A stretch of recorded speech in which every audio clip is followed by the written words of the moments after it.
cudurkan loo yaqaano monkeypox virus Soomaalidana u taqaano furuq daanyeerka markii ugu horeysay waxaa la ogaaday 1950kii inta badan waxay shabahaan ay isku yihiin cudurka loo yaqaano smallpox-ka ama furuqa marka maadaama iska ag dhow yihiin waqtiyadan dadka waxaa la sii jiray talaalka smallpox-ka marka maadaama furuqa adduunka laga cirib tiray 1980kii inta uu badan isagana cudurkan caseskiisa lama arki jirin ama aad u yaraayeen marka horta cudurkan inta badan waa cudur kasoo gudbo xayawaanka gaar ahaan daanyeerka una soo gudbo bini aadamka cudurada noocaas waxaa loo yaqaanaa zoonotic disease marka cudurka inta badan waxaa lagu arki jiray qaaradda Africa gaar ahaan wadamada ku yaala Central Africa iyo West Africa bartamaha Africa iyo galbeedka Africa marka hadda iyadoo la ogsan yahay cudurkan inuu caan ku yahay ama endemic uu ku yahay wadamadaas haddana sidaas ay tahay wadamadii lagama arkin cudurka waxaa laga arkay wadamo aad uga fog sida wadamo kamida Yurubta iyo America iyo Australia laakiin waxaa la leeyahay cudurka waxaa wadamadaas soo gaarsiiyay dad travelers oo yani safar ku yimid wadamadaas kala yimid wadamada West Africa iyo Central Africa marka runtii monkey virus ama furuq daanyeerku waa cudur hadda adduunka aad iyo aad cabsi looga qabo hay'adda caafimaadka adduunkana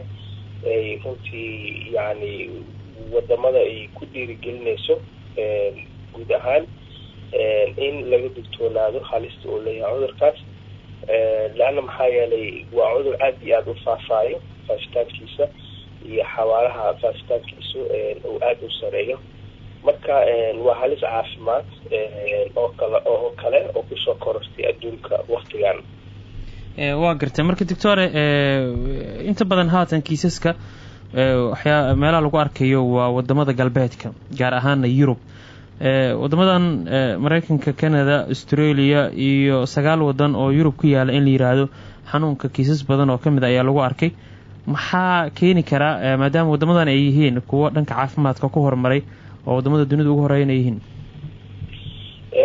wata hadda adduunku waa aragtay yani waa accesska ama adduunka aad isku furan yahay waa xaafad oo kaleeto dadka isu socodkooda aad u badan yahay marka cudurkan cudur yani aware lagu ahaayo lagu baraarugsanay ma ahayn cudur hore loogu sii tabaabushaystana ma ahayn waxyaabaha ka hortaga ama prevention loo yaqaanana tilaabooyinka hortagan hore yani inta ugu badan adduunka yani ma ugu jirin wadamadana kuma baraarugsaneyn marka waxaa laga yaabaa dad xambaarsanaa cudurka inay tageen wadamadaas kabacdina ay dadyo kaleeto ay qaatiyeen cudur sidaasna ay kiisaskii ku bateen laakiin hadda runtii alertii uu galay caalamka aad iyo aad yani usoo jeedaan oo hadda waxaa la bilaabay dadkii in yani wixii la confirm gareeyo oo la xaqiijiyo cudurka inay qabaan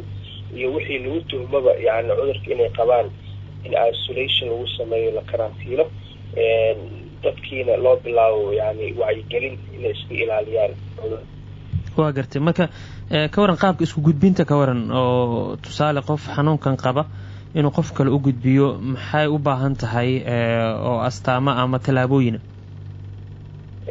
horta kansaan hore usoo sheegay asalkiisa ama reserve waxa uu ku nool yahay daanyeerka laga helo wadamadaas bariga Africa iyo galbeedka Africa marka inta uu badan wuxuu bini aadamka uu soo gudbi karaa haddii xiriir dhow la yeeshaan daanyeerkaas waxaa la sheegaa in yani dadyow ku dhaqan wadamadaas ay cunaan hilibka yani daanyeerka marka qofka haddii dhiiggii daanyeerka ama hilibkiisii ama dhacaankiisii uu soo gaaro wuxuu u nugul yahay inuu qofka cudurka qaado.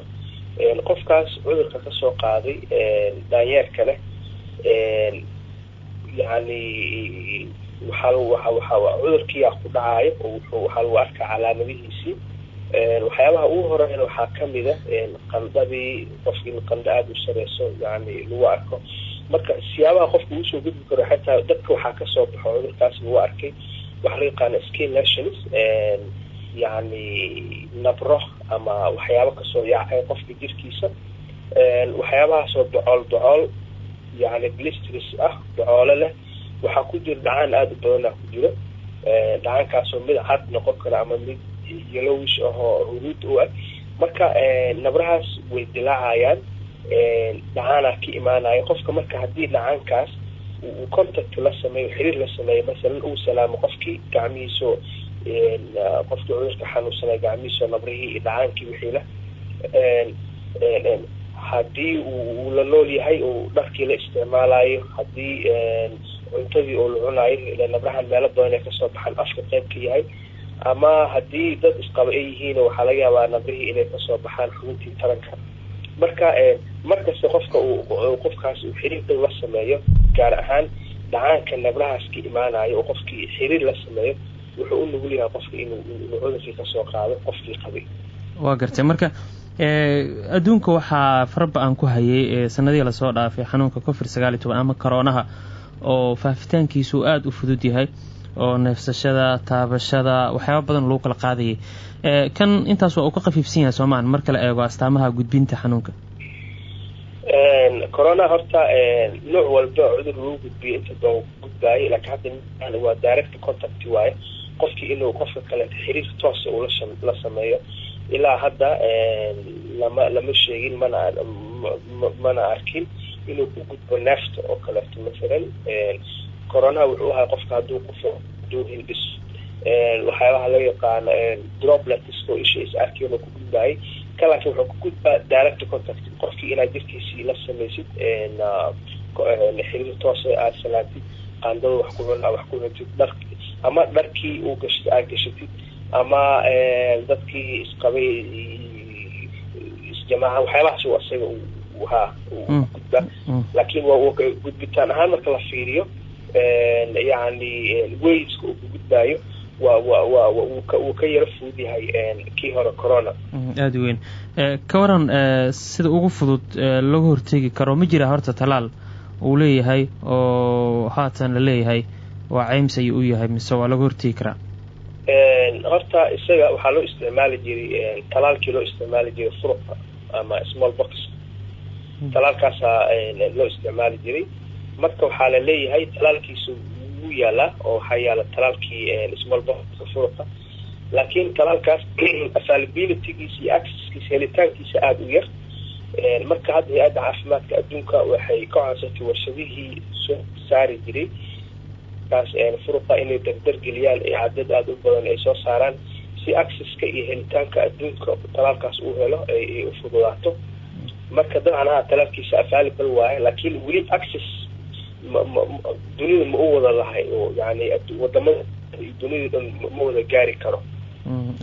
talaal wuu leeyahay. aada weyn. marka iyadoo leeyahay meeshaas waxaan ku daraa marka waxaa leeyahay dadka afartanka sano ka yar oo masalan small boxka ama furuqa waxaa eradication lagu sameeyey oo kiiskii ugu dambeeyey oo la arkay uu ahay yani 1980.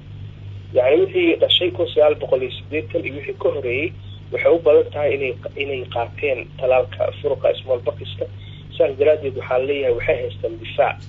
marka iyaga yani waxay u badan tahay jirkooda inuu iska caawiyo viruskan cusub oo monkeypox virus. laakiin dadkii dhashay 1980 wixii ka dambeeyo waxay u baahan yihiin talaal, maadaama jirkooda uusan aqoon viruskan inuu nugul yahay inay qaadaan. okay. marka maxaa sababay wadamada Africa gaar ahaan bartamaha iyo galbeedka Africa oo xanuunkan amaba cudurrada noocan oo kala aad looga bartay in maanta kiisas aan laga soo warinin oo wadamadii galbeedka laga soo wariyo, Africa iyada maxaa sabab u ah? wallahi saan ku sheegay horta cudurkan viruskan wuxuu caadiyan ku nool yahay ama hooy u ah ama reservoir u ah daanyeerka. marka daanyeerkana wuxuu ku nool yahay dhahaan forestiga meelaha kaymaha ah. dadkaana marka waxay sameeyaan wadamadaas ku nool inay inta baxaan daanyeerkii raadsadaan ay tagaan kaymihii daanyeerkii soo qashaan oo hilibkiisii soo qaataan. marka dadkaas yani cuno hilibka daanyeerka, dhiigii daanyeerka yani jirkooda uu soo gaaro, dhacaankii daanyeerka, dadkaas waa dadka inta doon oo ku dhaco. marka maadaama dadkiina dad hayuul ay yihiin oo adduunkii u safraayo adduunkii tagaayo, marka yani way gaarsiin karaa cudurka adduunka intiisa kale. doctor Caynta, adoo mahadsan. ugu dambeyn soomaalida caalamka ayay ka mid yihiin ama wadamada dunida ay xiriiro kala duwan ay la leeyihiin. maalin walba dad dunida daafaheeda u safraya ayaa dalka yimaada kanana baxa. marka waad dareemi kartaa oo COVID-19 oo Shiinaha kasoo bilowday saameyn xoogan ayuu Soomaaliya ku yeeshay. ma jirtaa baqdin gudaha Soomaaliya ee la xiriirta in xanuunkan uu soo gaari karo mastaamiis lagu arki karo? haddii ay jirto xitaan sidee lagu hortagi karaa? okay, ma shirka for sure way jirtaa. waa hubaal adduunka hadda yani village uu noqdo xaafad cudurkii laga sheego wadana ay aada u fududahay in wadanka kaleeto adduunka cirfiis ku yaal uu soo gaaro. marka hadda muhiimadu waxay tahay in la sameeyo tilaabooyinka hortag ah meelaha wadanka laga soo galayo. qofkii suspected ahoo la tuhumo cudurka inuu qabo, iyadoo la fiirinayo calaamadihii aan soo sheegeen, qandho aada u sareyso, murqa xanuun, jir xanuun, tabar darro, skin rashes, nabrihii jirka kasoo baxayay oo meel walba kasoo baxayay, gacmaha, lugaha, cagaha, afka, xubinta taranka. haddii qofka marka la tuhumo inuu suspected yahay, in bulshada aan lagu soo fasixin oo la sameeyo isolation quarantine la sameeyo. haddii la awoodana yani dhacaankaas laga qaado sambal la confirm gareeyay inuu qofkan monkey virus tahay in kaleeto. marka muhiimaddu waxay tahay meelaha portal entry oo yani wadanka laga soo galo in aada loo controlo, dadka la jeegareeyo, qandhada laga fiiriyo, skin rashka laga fiiriyo.